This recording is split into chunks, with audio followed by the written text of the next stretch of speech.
Le pont. J'étais rigide et froid, j'étais un pont. J'étais étendu au-dessus d'un abîme. Et de ce côté-ci, mes pieds étaient fichés dans le sol. Et de ce côté-là, mes mains. Mes dents s'étaient solidement plantées dans une argile qui s'émiettait. Les pans de mon manteau flottaient sur mes côtés. Dans les profondeurs, le ruisseau glacé où nageaient les truites grondait. Pas un touriste ne venait s'égarer dans ces hauteurs impraticables. Le pont ne figurait pas encore sur les cartes.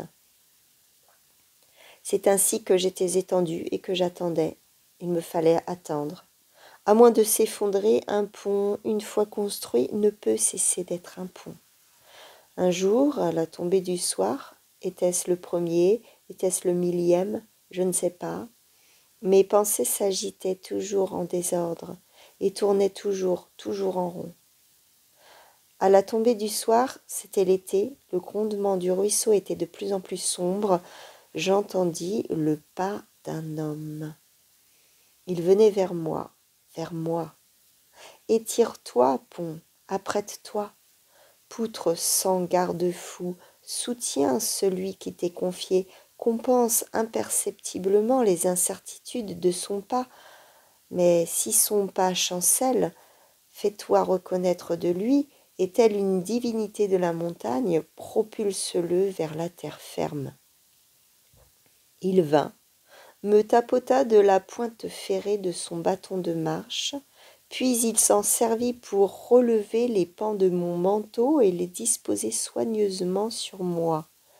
Il passa la pointe du bâton dans la broussaille de mes cheveux et l'y laissa longuement, vraisemblablement parce qu'il était en train de promener son regard au loin.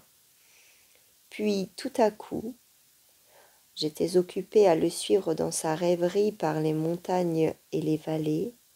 Il se mit à me sauter dessus à pieds joints, au beau milieu de mon corps. Je tressaillis sous l'effet d'une vive douleur, complètement ignorant de ce qui se passait. Qui était-ce? Un enfant? Un gymnaste? Un intrépide? Un suicidaire? Un tentateur? Un destructeur? Alors je me retournai pour le voir. Le pont se retourne.